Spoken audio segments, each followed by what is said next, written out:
Welcome everybody, and thank you for joining the first installment of our new Geomagic Freeform Product Spotlight series. This webinar is focused on the organic design functionality in Geomagic Freeform. I appreciate you joining us today, and I hope you'll be able to join us on future Product Spotlight webinars in the future. A few housekeeping items before we get started. As you may have noticed, all attendees' lines were muted upon joining the webinar. Therefore, please use the Q&A button on your screen to submit any questions as we go along. And in an effort to abide by our 20-minute time allotment, we may not have time to address questions live during the webinar. If that is the case, we will follow up with you after the webinar with an answer to your question. Additionally, we will make answers to all frequently asked questions available for all of you who have attended. Finally, in a couple of days, you'll be receiving a follow-up email with a link to view the recording of this webinar, as well as a copy of the file that is used for today's demonstration.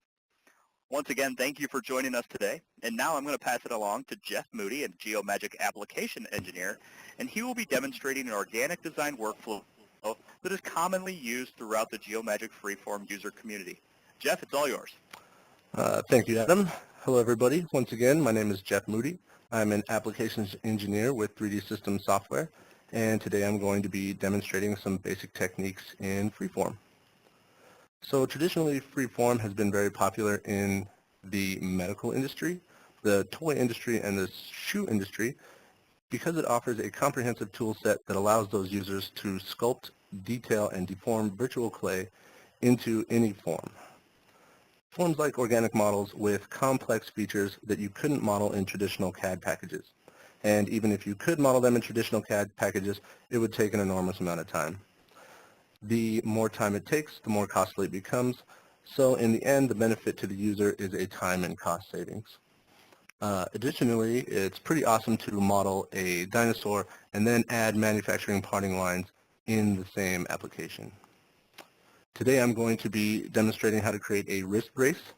My start point is going to be CT mesh data, and I'm going to take that all the way to a completed product in about 20 minutes. So let's go ahead and get started. So Freeform is a very flexible tool. It allows us to have multiple start points. We can import data from MRI or CT scanners, laser scanners, or traditional CAD packages. File types include STL, OBJ, PLY, IGES, or STEP files. For this instance, I'm going to be using CT data that has been converted into a mesh STL, and now I'm going to go ahead and convert that into digital clay and begin to work. So you'll notice that this application is object-based instead of history-based. The benefit there is history-based trees can become very cumbersome very quickly, whereas an object-based tree, you're just applying processes to different objects, which makes it easier to manage. So I'm going to go ahead and duplicate this one more time, and I'm going to call this brace. So this is going to be the beginning of my brace body. And you can see that the surface is very rough. That comes from the mesh data. There might be some outliers or some triangles that are in the wrong spot. In any case, I'm going to take my tool here, my smooth tool, and then I'm just going to smooth out the edge because I want my brace body to be really nice and smooth. So you can see here that I'm just quickly smoothing over the entire surface, and maybe remove a bump here. Looks like there's a little bump here in the wrist. We'll go over to the palm and remove some lines here and here. That looks pretty good. Okay, so next I'm going to create the body, I'm going to offset this by 3 millimeters. I'm just going to select the emboss area tool, select the entire thing, and offset it by 3 millimeters. And that will create the basis for my guide body. So a couple operations we need to do now is we need to remove the fingers, remove the thumb, and create a wire cut here in the back. So to start, I'm going to go up here and I'm going to select curve, and I'm going to have it on fit to clay. So that allows me to just make a point and put a couple more points here.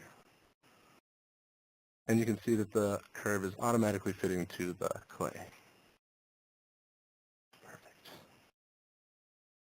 That looks pretty good. If I didn't like it, I can go back and move this a little bit. That looks pretty good. And now I'm going to select ridge, and I'm going to add a ridge to this curve. And if I make that transparent, you can see that it's actually a ribbon. And what I'm going to use this ribbon for is it's going to be a cutting tool.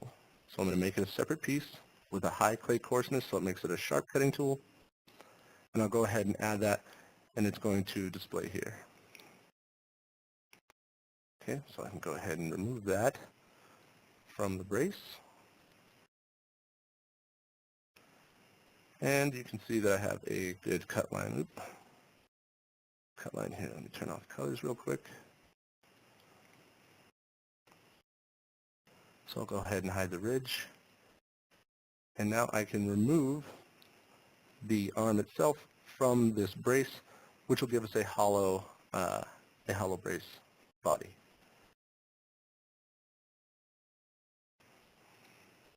Cool.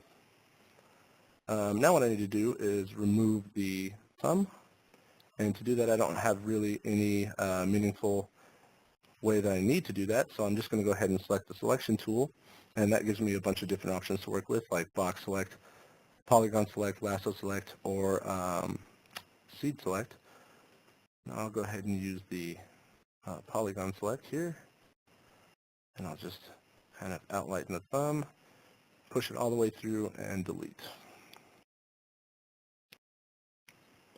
So when I hide the arm, it's kind of a hollow cavity. Now this allows me to use the seed select. I can then select the body and then do an inverse select and remove everything that I don't want that's not attached to this body. And you can see that we have the beginning of a brace body here. And it looks like this area is a little smooth or a little thin, so I need to create a mask. And then that allows me to add clay instead of subtract clay when I'm using my smooth tool or my hot wax tool. I'll go ahead and fill in a little bit here. A bit more right here, make it just super strong for this end user. All right, that looks pretty good. So I'll go ahead and turn off my mask. All right. So let's move on to the final body cut here. I'm going to be using a wire sketch, and to do that I need to make a plane. So I'm going to make a plane and orient it to my view and have it touch the clay. Then I'm going to use freehand curve to create an outline.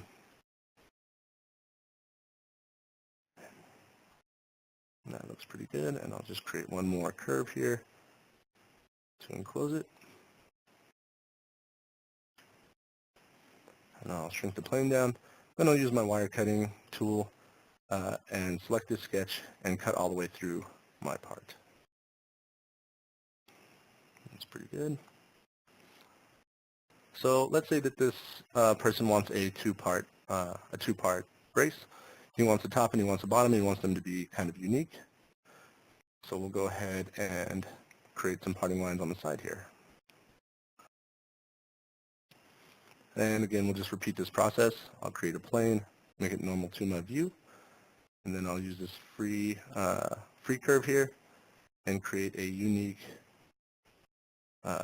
parting line. Then I'll offset that parting line by 2 millimeters. Just set it up, and then I will close this out so that I can use the wire cutting once again and make this cut. Select it. I don't want it to go all the way through because maybe I want a different line on this opposite side, and I'll go ahead and cut. All right, that looks good. So let's go over to this side, and what I'm going to do is just get a close alignment here, and then repeat that process. Create a plane, put it normal to my view, and then create the curve. And we'll start from here. Looks pretty good. Once again, offsetting this by 2 millimeters. And instead of closing the box, I'm just going to draw a couple lines. Maybe I'll close it on this side. It's pretty tight. And I'll use the trim tool to trim up my sketch, and then shrink up my plane. And then once again, using the wire cutting tool And let's put it right there. All right, it's pretty nice. So I'm going to go ahead and hide this. I'll hide the two planes here. So let's see. We need to cut this this gap in between the thumb and the fingers, and there's no real meaningful way for me to do that. I don't really have a set plan to do that, so I'm just going to use this box select and make a size, and then push it all the way through the clay. Once again, deleting. Now I have two parts, but in my part tree there's still one. I can then use seed select. I can select this bottom part, and then I can cut it and paste. So this is where it really gets fun, and we can really start to do some fun stuff. First, I'm going to change out the clay coarseness because processes down the lane are going to be detailed, and I want to have some fine detail in the clay part. Same with the brace. I'll change that to 0.4. And that makes it a stiffer clay, which gives me more detail when I'm doing texturing and things of that nature. So let's say this person wants to have kind of a grippy feel on here, and he wants to have like a rubbery texture. So I will select that bitmap, and I'm going to orient in this direction. I'm going to change this to 200, so it's a little bit smaller. Just put it right about there. And we'll bump it out by 0.5.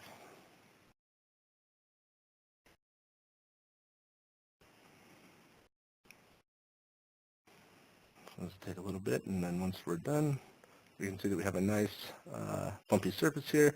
If this is printed out or if this is made in rubber, it's going to be a really good, it's going to be a really sticky surface for this bottom piece here. But we don't want to have that in the thumb or in the finger area, so I'll go ahead and smooth this area out. So this guy has no problem using this brace. I'll just go along this ridge and make a nice radius here, or a nice smooth edge. And I'll do that on the forearm part also.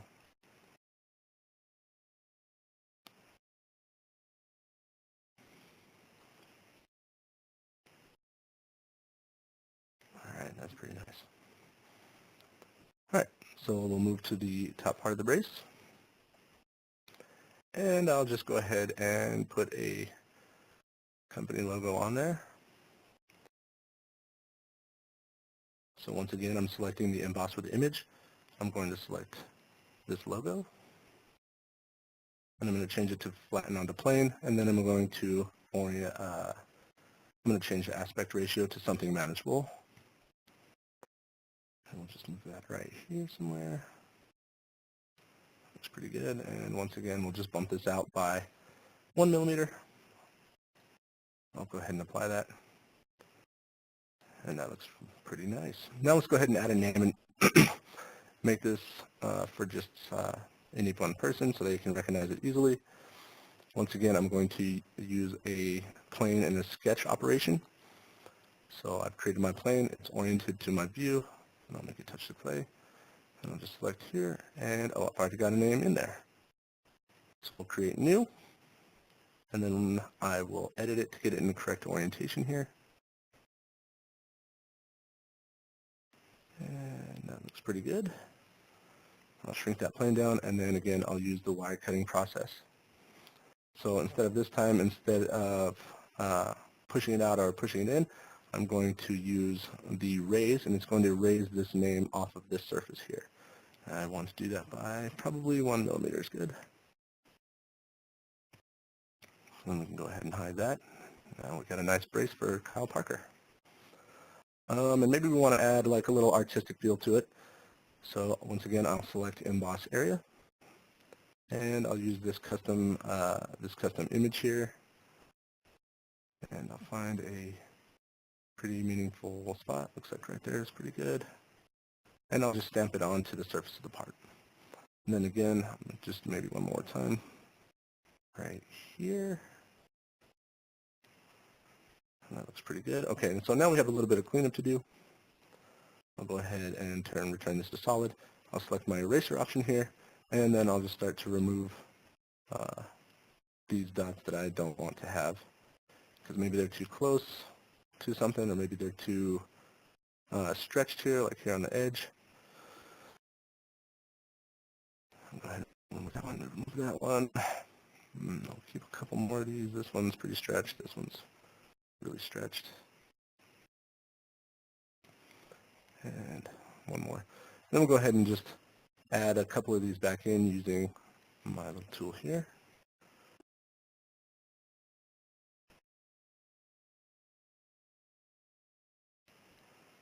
That looks pretty good. Actually, I'll Control-Z that, and I'll put it right over the top of that one. Okay, maybe make a couple smaller ones to bring this whole thing together.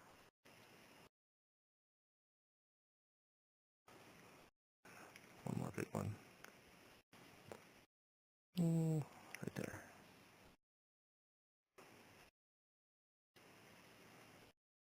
Okay. That looks pretty good. Oh, wait. All right, that looks pretty good. So now what I'm going to do is push this entire pattern through the top part of this. 0.5 millimeters. Okay.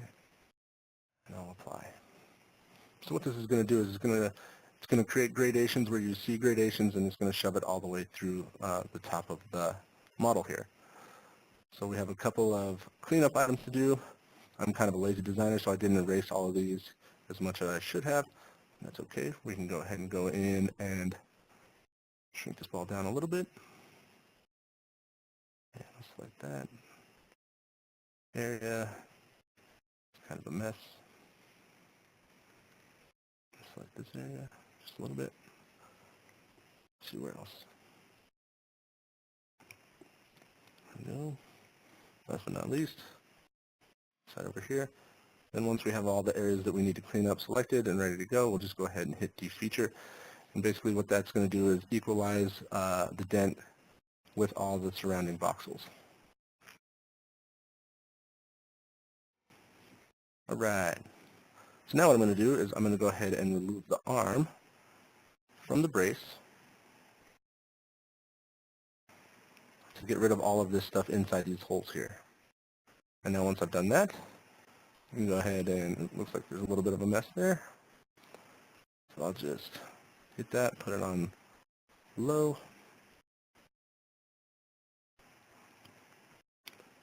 And turn on the arm. And now we have a finished product. Last but not least, we can go ahead and give it some color, make it really unique. I just happen to like blue. So I'll make this blue, and I like the, I think this underside's rubber, so probably a light gray, something like that. And there we have a finished product in about 20 minutes.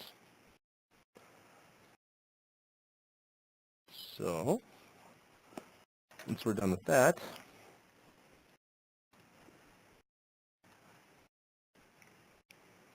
oops. If you guys have any additional questions, please visit 3dsystems.com. For sales information and pricing, please email geomagic.sales.americas@3dsystems. If you would like a trial version, or if you have technical questions, please visit gettingstarted@geomagic.com. And with that, I'll go ahead and hand it back over to Adam. Well, thank you very much, Jeff. I really appreciate it. So this brings us to the end of our Geomagic Product Spotlight webinar on organic design in Geomagic Freeform. Please be on the lookout for invitations to future Freeform product spotlights from 3D Systems. As I mentioned earlier, in the coming days, each of you will receive an email with a link to the recorded version of this webinar, as well as some useful links regarding Freeform and answers to any frequently asked questions. For those of you that did ask a question during the webinar, we are reaching the end of our 20-minute time allotment, so we'll be sure to follow up with you with an answer to your question in a timely manner. So thank you very much again for joining us, and have a good rest of your day.